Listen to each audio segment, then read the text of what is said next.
Hey, hallo zusammen. Heute haben wir das Thema das Namen Gottes Gebet. Gott hat verschiedene Namen. Zum Beispiel ich heiße Leo, Markus und Bicker. Je nachdem sagt jemand zu mir Hallo Leo oder Hallo Markus oder Hallo Mr. Bicker oder Hallo Leo, Markus, Bicker. Und genauso hat Gott verschiedene Namen für verschiedene Situationen, das uns den Glauben stärkt, zu wissen, Gott an unserer Seite, er ist größer als alle Umstände.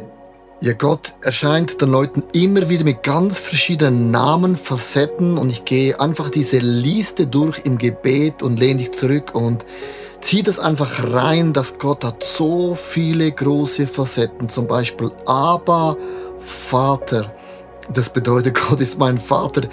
Hey, wir sind seine Kinder. Stell dir vor, ein Vater gibt für seine Kinder alles. Er beschützt sie, er verwöhnt sie, er lehrt und korrigiert sie. Hey, ich bin so dankbar, dass wir diesen Gott, den Abba-Vater, einen lieblichen Vater haben. Nicht einen Vater, der mit dem Zeigefinger immer auf unsere Fehler zeigt. Und wenn Gott mit dem Finger zeigt, ist es auch Liebe, weil Gott gewisse Dinge ändern will. Dann Yahweh Rapha. Du bist Gott, mein Arzt. Ja, er vergibt mir meine ganze Schuld und heilt mich von allen Krankheiten. Hey, ich spreche das aus, dass Gott ist mein höchstpersönlicher privater Arzt. Das könnte ich mir nicht bezahlen. Und er heilt besser als alles andere auf der Erde. Yahweh Makadesh, der Herr ist heilig. Wie gesagt, er hat die Sterne jeden Einzelnen einen Namen gegeben. Gott geht nichts durch die Lappen durch. Nichts entrinnt Gott, sondern jedes klitzekleine Detail von meinem Leben, von deinem Leben. Hey, that's good news.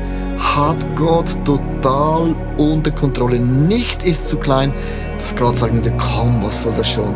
Sondern Gott kümmert sich mit seinem Namen um jedes einzelne Klitzedetail.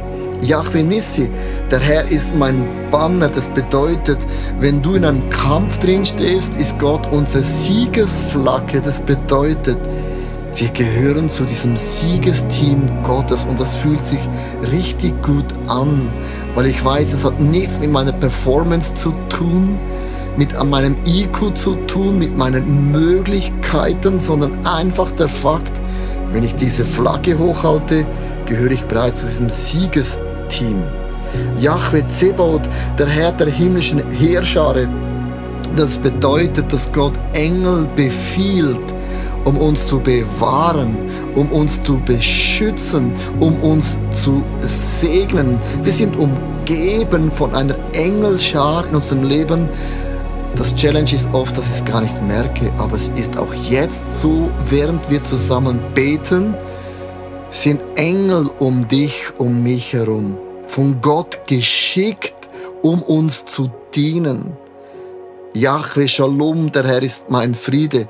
Hey, ich bin froh, dass mein Friede gegründet ist, nicht in meinen Erfolgen oder in meinen Misserfolgen, sondern alleine diese Tatsache, dass Gott mir meine Sünden, meine Fehler vergeben hat und das löst so viel in unserer Seele, in unserem Geist. Hey, das ist extrem cool. Yahweh Tzidkenu, der Herr ist meine Gerechtigkeit. Hey, das ist ein Satz, den ich so oft ausrufe in meinem Leben, wenn ich das Gefühl habe, ich bin zu Unrecht angeschuldigt worden, falsch verstanden oder was auch immer ich sagen kann am Ende steht und Gerechtigkeit wird siegen und das wird auch das letzte Wort haben. Hey, das ist mega ermutigend. Und dann der Immanuel, Gott ist bei mir und mit mir. Hey, ich bin heute nicht alleine. Du bist nicht alleine. Bist du Single? Du bist nicht alleine. Bist du verheiratet? Du bist nicht alleine. Bist du ein Kind? Du bist nicht alleine. Und dieser Name Gottes gibt mir diese Position, dass ich sage, wow, ich bin so gesegnet, ein Kind Gottes zu sein, gekrönt mit der Krone.